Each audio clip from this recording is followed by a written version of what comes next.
Hello everyone, welcome back to my channel Sai Hub. आप सबका स्वागत है मेरे चैनल साई हब में। और आज मैं कंटिन्यू करने जा रहा हूँ फोर्स एंड प्रेशर का चैप्टर, जो हमने लास्ट वीडियो में इफेक्ट्स ऑफ फोर्सेस तक पढ़ा था।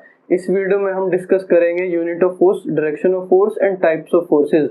और अगर अभी तक आपने लास्ट वीडियो नहीं देखी है तो मैं आपके कन्वीनियंस के लिए डिस्क्रिप्शन बॉक्स में लिंक डाल दूंगा। तो चलिए हम स्टार्ट करते हैं अपना chapter force and pressure. Last video में हमने क्या डिस्कस किया था? Effects of force. Effects of force कितने थे? 4 थे। पहला था it can change the state of motion और रेस्ट। दूसरा था it can change the direction. Third था it can change the speed. And fourth था it can change the shape. पर ये चेंजेस कितनी एक्सटेंट में आएंगे, ये चेंजेस कहाँ तक होंगे, किस लिमिट तक होंगे, ये किस पे डिपेंड करता है कि इफेक्ट्स ऑफ फोर्सेस की लिमिट क्या है, हम क्या फैक्टर्स काउंट करते हैं उसमें। चलिए वो देखते हैं। सबसे पहले इफेक्ट्स ऑफ फोर्स दो चीजों पर डिपेंड करता है कि अमाउंट ऑफ फोर्स कितना है और डायरेक्शन ऑफ फोर्स कितनी है। मतलब कि अमाउंट ऑफ फोर्स से क्या है कि हमने कितना फोर्स लगाया।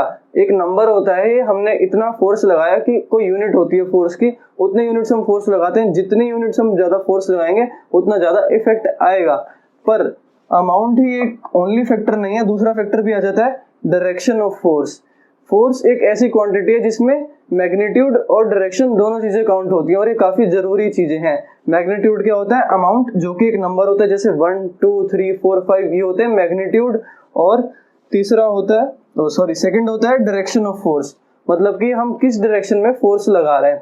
तो चलिए अब हम अमाउंट ऑफ फोर्स और डायरेक्शन ऑफ फोर्स को बारी बारी समझते हैं एग्जाम्पल्स के साथ। अब इसको एक बार आप नोट कर लीजिए। Amount of force and direction of force, effects of force depends on. फिर मैं इसके बाद रब करता हूं। अब अमाउंट ऑफ फोर्स का एग्जांपल देखते हैं। अब आप एज्यूम करिए कि एक टेबल है यहाँ पे, ठीक है। टेबल को हमें यहाँ ले जाना है, इस पोजीशन पे। और एज्यूम करिए ये टेबल काफी हैवी है।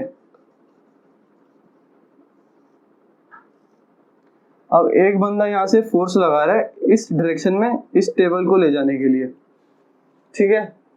पर ये टेबल तो काफी हैवी है और टेबल हिल नहीं पाएगी एक बंदे से। अब एक और बंदा आ गया, उसका दोस्त,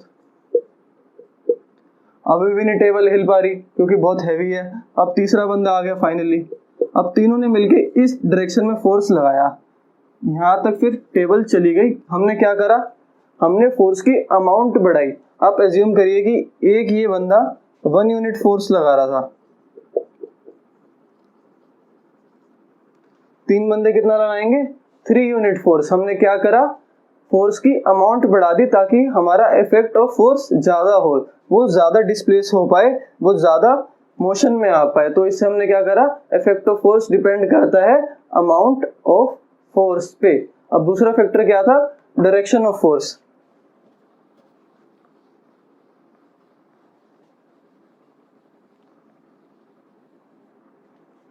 डायरेक्शन ऑफ फोर्स में क्या होता है?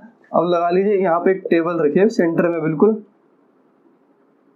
और यहाँ पे एक बंदा खड़ा है, यहाँ पे एक बंदा खड़ा है, ठीक है।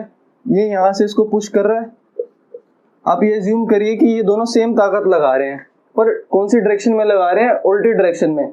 ये राइट डायरेक्शन में लगा रहा है और ये लेफ्ट डायरेक्शन में। तो कभी ये डेस्क हिल पाएगा अपनी जगह से? अब आप अज्यूम करिए कि आपका दोस्त और आप एक गेम खेल रहे हो जिसमें आपको दूसरी तरफ टेबल ले जानी है, और आप एक दूसरे के अगेंस्ट, वो आपकी तरफ फोर्स लगाएगा और आप उसकी तरफ। तो क्या होगा? टेबल कभी मूव नहीं कर पाएगी, टेबल उसी जगह पे रहेगी। तो यहाँ पे आ जाता है डायरेक्शन का इफेक्ट। अगर फोर्सेस अपोजिट डायरेक्शन में है और इक्वल अमाउंट में है तो कोई चेंज नहीं आएगा, ये रेस्ट पे ही रहेगी, ठीक है। तो ये हो गया डायरेक्शन का इफेक्ट। अब हम पढ़ेंगे यूनिट ऑफ फोर्स क्या होती है। यूनिट ऑफ फोर्स होती है न्यूटन या Newton's. Unit of force is Newton या न्यूटन्स। और ये किसके नाम के आगे रखी गई थी? Sir Isaac Newton. आपने अपनी बुक्स में वो अंकल बने हुए देखे होंगे जो मतलब पेड़ के नीचे बैठे होते हैं, ऊपर से एप्पल गिर रहा होता है और वो नीचे पढ़ रहे होते हैं, वो एप्पल को देखते हैं और ग्रेविटी डिस्कवर हो जाती है। उनके ऑनर में रखी गई थी सर आइजक न्यूटन। इन्होंने काफी बच्चों की जिंदगी बर्बाद कर दी है, क्योंकि उन्हीं की वजह से हमें फिजिक्स पढ़नी पड़ती है। और कभी कभी मैं सोचता हूँ कि इनके सर पे अगर नारियल का पेड़ ही गिर जाता तो नारियल का नारियल गिर जाता तो काफी अच्छा रहता, हमें ये सब नहीं पढ़ना पड़ता। पर जो भी है, फोर्स की यूनिट क्या होती है? न्यूटन्स, और किसके नाम के आगे रखी गई है? Sir Isaac Newton. अब बच्चे काफी कंफ्यूज होते हैं कि फोर्स की यूनिट कैसे हो सकती है, फोर्स क्या है जो उसकी यूनिट है। तो कोई भी फिजिकल क्वांटिटी या कोई भी फिजिकल मतलब मेजरमेंट की चीज होती है, उसकी कोई यूनिट होती है। जैसे अब मैं आपको एग्जांपल देके समझा देता हूं।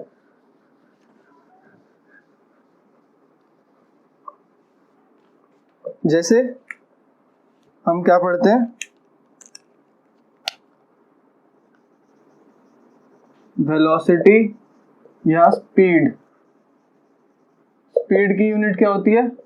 मीटर पर सेकंड। ठीक है। टेम्परेचर किस में नापते हैं हम? जो अपने आसपास टेम्परेचर होता है वो किस में आता है? Degree Celsius. तो ये सब चीजें क्या है? यूनिट्स हैं। अब सिमिलरली एक और चीज जो काफी कॉमन होती है, जो हम अपना वेट वेइंग मशीन पे आते हैं, वो क्या होता है? केजी में आता है। ठीक है। तो इसी तरह से फोर्स की क्या यूनिट होती है?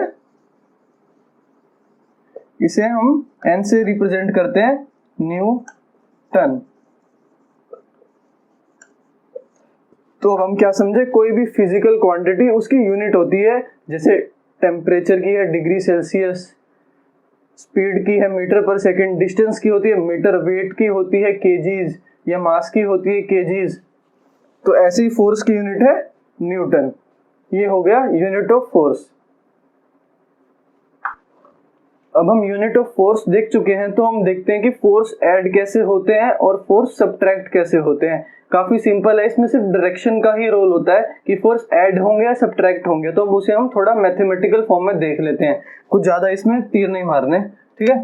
तो आप एज्यूम करिए कि एक बॉक्स रखा है यहाँ पे, और आपका दोस्त और एक और, आप और आपका दोस्त यहाँ पे पुश कर रहे हैं। अब आप लगा रहे हैं 1 न्यूटन फोर्स, एज्यूम करिए 1 न्यूटन फोर्स वो लगा रहे हैं। ठीक है।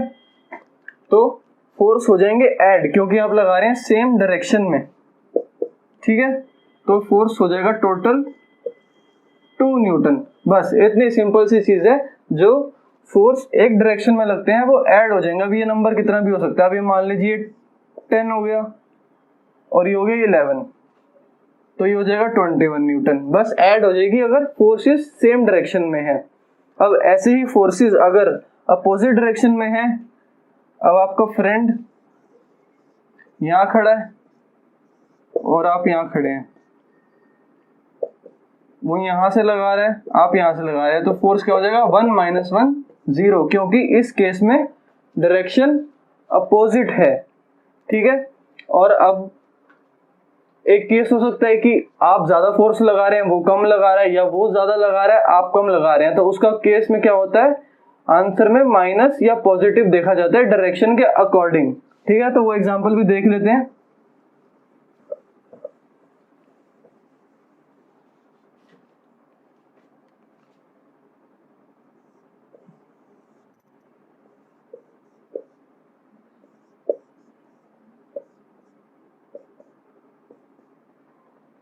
वो इस डायरेक्शन में लगा रहा है, ज्यूम कर लीजिए 2 न्यूटन फोर्स, और आप लगा रहे हैं 1 न्यूटन।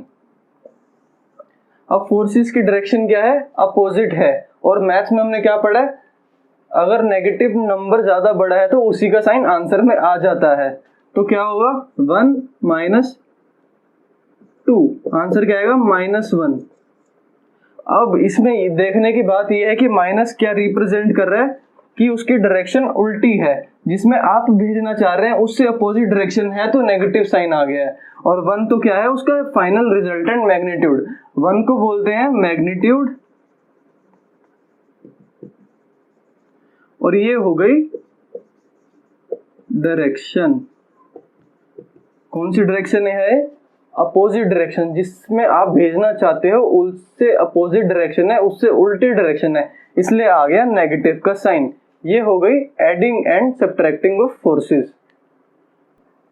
अब मैं इस वीडियो को यहीं एंड करता हूं। इस वीडियो में मैंने डिस्कस किया direction of force, amount of force क्या होता है और ये चीज़ें कैसे इफेक्ट करती हैं, फोर्स कितना लिमिट तक एक्सटेंड तक इफेक्ट कर रहा है दूसरी चीज को, और यही दो चीजें मेन थी। और इसके बाद हमने डिस्कस किया यूनिट ऑफ फोर्स जो थी न्यूटन, और देखा कि फोर्स को ऐड और सब्ट्रैक्ट कैसे करते हैं। अब नेक्स्ट वीडियो में मैं काफी मेन टॉपिक स्टार्ट करूंगा जो कि है टाइप्स ऑफ फोर्सेस। जनरली दो टाइप के फोर्सेस होते हैं, वो हम डिटेल में पढ़ेंगे, उनके भी सब टाइप्स होते हैं, वो एग्जाम्पल में पढ़ेंगे। और फाइनली फिर हम स्टार्ट करेंगे प्रेशर इन आवर लाइव्स, और प्रेशर होता क्या है। तो चलिए meet you in the next video. तब तक please like my video, share my videos and subscribe to my channel which is Sai hub.